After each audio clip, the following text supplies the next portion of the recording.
This is Hannibal from the Hannibal TV on YouTube, coming at you from beautiful Wichita, Kansas, where we're getting weather today that would be the equivalent of spring weather where I'm from in Ottawa, Canada. So I'm happy to be out in the sun where you can walk around with a t shirt today. But let's jump right into the news. Listen to the Wrestling Observer radio this morning. Dave Meltzer mentioned as far as this new lawsuit filing, which is an update. They've added something like 34 pages to these Janelle Grant filings that were not in the original lawsuit. Again, this all went in the news conveniently yesterday, same day as the Royal Rumble. If the judge decides that this is not good enough to have an actual new law, because she had an issue. She didn't go to the police. She went to arbitration. She settled it. She agreed to a settlement just like all the others did. The difference between her and the others is she talked about it. In fact, some very specific information came out about her non disclosure agreement, where basically she broke her non disclosure. So she only got 1 million of the 3 million she had agreed to. In other words, she wanted her cake and to eat it too. So, in other words, they are now trying to get around having this non disclosure agreement issue be settled in arbitration by arbitrators. And they wanted to go to a public hearing. However, a judge will now have to decide whether there's been enough evidence that's been presented for it to go to a hearing, or the judge might say, no, the agreement here was for it to go to arbitration. It's going to have to go to arbitration, where they will very likely find that she broke the arbitration settlement agreement. So it might not be very good for Miss Grant, who, by the way, only has 3 pictures in existence. The one to the far left is from a movie she was in 2006. She's about 45 years old now, so it's safe to say that all the pictures of her are from around 18 to 20 years ago, and there's only 3 in existence, which to me is a huge red flag. For the Royal Rumble, the show was 4.5 hours long and had only 4 matches. There was a lot of commercials on the Royal Rumble, apparently, according to Dave Meltzer. A lot of commercials. So again, it's supposed to be a pay-per-view. I don't know if these are WWE commercials or WWE sponsorship commercials, but there was a lot of time in between the matches. I didn't want to watch it. I didn't even try to watch it. I just watched the highlights. This is very interesting, though. Apparently, for the main men's Royal Rumble went over 80 minutes. And at one point in time, it was supposed to be a new entrance every 2 minutes. It was not consistent for getting a new entrance every 2 minutes, and they started shaving that 2 minutes down before the end. And then apparently for both the Roman Reigns and Charlotte Flair entrances, they were both almost 2 minutes long. So in theory, a new person should have come out as soon as they hit the ring. But for whatever reason, again, and this is why I don't like wrestling anymore. It's more about the show than the actual nuts and bolts of the match. So basically, if certain people that are bigger stars want to have a 2 minutes entrance, then that's not going to count for them. But for a regular person, the rules are different. Anyways, this could very well be the longest match in WWE history. There was one match between Bruno Sammartino and Waldo Von Erich, the kayfabe father of my good friend Lance Von Erich, who I just interviewed, that supposedly went over 81 minutes back in the 60s. However, there's no way of knowing if that was a legitimate time or a kayfabe time. And here's something else I don't like about today's wrestling, and I don't mean to complain, but apparently Drew McIntyre was very angry backstage legitimate, and again apparently stormed out of the arena screaming and cursing because he was upset somebody in the Royal Rumble was trying to outshine everyone else. You know what you would do in the old days, in the days when the wrestlers were actually tough? There still are some, but it's so much of a show now. If somebody is doing stuff like that, you would just rough them up. You would just rough them up, but now you'll just throw a temper tantrum backstage after. Could you imagine Haku, like, if someone was trying to like outshine a match when Haku was in there? Haku would just put him in his place. Back when the wrestlers were men. Now most of them. I mean, it's clear why Brock Lesnar. I mean, he's still a man, but they're not going to bring him back until this Grant lawsuit is settled because she's trying to implicate him in the lawsuit. Which again, they were trying to say that Vince was trying to use Janelle Grant as a pawn in Brock Lesnar's contract renegotiations. I mean, Brock Lesnar, a guy that could pretty much get whatever woman he wants. And again, he didn't end up having sex with Janelle Grant. So why even bring it up other than just to create talk? Because he didn't end up having sex with her. He did re-sign. And in all honesty, the way women are, they like big muscular guys overall that are rich, that are super rich. And well, they may not all be like that. A lot of them are. I don't think Brock Lesnar needed needed Janelle Grant to get laid. Keep in mind, Brock Lesnar is married to Sable, for crying out loud.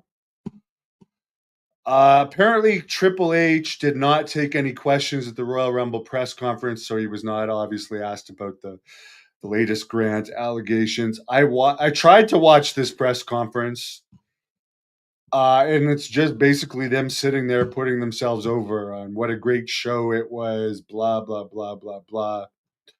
The funny thing about this press conference is apparently they announced an attendance over 70,000, but they put a graphic up that there was 65,000 in attendance. Meltzer says both numbers are likely fake, but there was definitely a lot of people in there. It looks like it's probably going to be Gunther versus Jey Uso and Cody versus John Cena at WrestleMania. Again, is that really at this point? I mean, I hope The Rock comes back for a match, but is this really a WrestleMania worthy of 2 nights in a stadium? Which supposedly there's about 35,000 tickets sold right now per night for this stadium. It could hold up to 60 something thousand. It's just interesting. It's like, do we need 2 nights?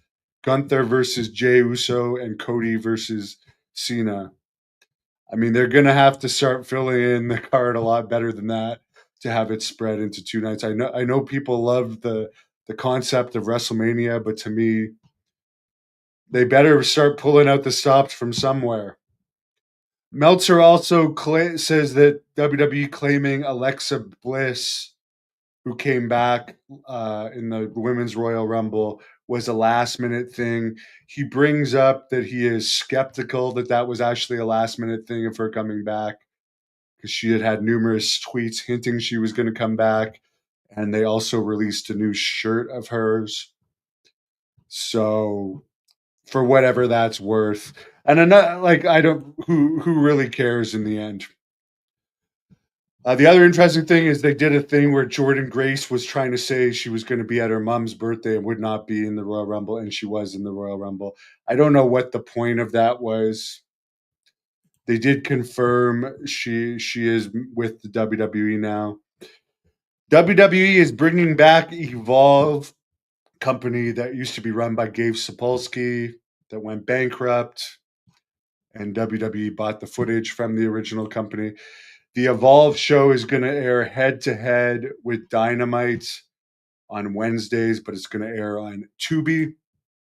And this is going to be the wrestlers that aren't quite ready for NXT. Now that NXT is on the CW, it's going to be the greener wrestlers from NXT, and WWE ID prospects. Mike D wants to see Rick Martel and Strikeforce in the 2025 Hall of Fame. Well, Triple H is the one that decides who's in the Hall of Fame now. Dave Meltzer confirmed that. He also decided last year. Another and who they're kayfabing it that he's in control of it, and wrestling is supposed to be all about kayfabe. That's the thing. Someone says Janelle Grant just wants more money. She deleted all of her pictures, and again, she did hire a publicity firm that used to represent both Barack Obama and Joe Biden. Big Money Mike, I am wrestling again May 3rd at the ECW Arena. You can see me on the top row there for One and Done TWA. And Ric Flair is going to be on that event. Tessa Blanchard's supposed to be on that event too. John says they don't care about matches. It's all about repeating angles and talking for 45 minutes. I agree. And again, why did we have to sit through Kevin Owens against Cody Rhodes again, that lost to Cody Rhodes every time they've wrestled and got beat up by Shawn Michaels last weekend in San Antonio? It's like, to them, it's like, we just don't care about trying to make it interesting. Nobody in a million. Why not have Roman Reigns against Cody Rhodes again? Then there may have been some doubt. I guess they just didn't need it. They didn't need it, so they just gave us. To me, that was a very lame match. Malik is happy. Jey Uso won. I mean, to me, I hate the whole leg slapping super kick stuff that he does nauseatingly. I would have rather seen Cena win it, or The Rock win it, or even Roman Reigns. To me, I mean, I'm glad you liked it. I'm glad you liked it. And again, it's their choice who they want to make win. But to me, again, he won, and he's not going to challenge for the title that's over. He's going to challenge for Gunther's secondary world title. And if you don't believe it's secondary, Cody Rhodes beat him on the Saudi Arabia pay-per-view clean not too long ago. So why anyone would want to win a Royal Rumble and challenge for a secondary title against Gunther is a far lesser star than Cody. I mean, that's just another non-believable thing to me that takes me out of it. May 3rd, as I said there, I'm going back in the ring, ECW Arena, Philadelphia, for TWA's One and Done show. I'm wrestling. Super crazy. The other interesting thing about this show is Ric Flair is going to be there. They've announced. And Shane Douglas is also on the card. So I find that pretty interesting. Jey Uso versus Gunther for the fourth time. Give me a break. To me, that's not something worthy of dragging WrestleMania out to 2 nights. I'd rather see. I honestly, here's something serious, and this is just me. I would have rather see Goldberg come back and win the Royal Rumble and challenge Gunther. That, honestly, for me as a booker, that's what I would have booked. I would have had, like, I'd rather see Gunther against Goldberg at WrestleMania. That's just me. I could care less about Uso, but that would have made sense because they already started a feud. Why Goldberg would have picked Gunther, because to have Uso, it's like, I could either challenge for the big belt that Cody Rhodes has, that is the belt with the most value in all of wrestling, or I could challenge Gunther. Again, they're probably still going to have that at some point, but to me, like, there wasn't that many surprise. What, Nikki Bella came back after being gone 3 years. Woohoo! It's not like she was gone that long, and it's not like she's that hot right now. She just, the biggest news about her in recent years, and I'm not saying it's not a good idea to bring her back. She's far more over than most of their women, but like, the most she's been in the news for is the domestic disturbance stuff between her and her husband. But anyways, guys, I wish everyone a wonderful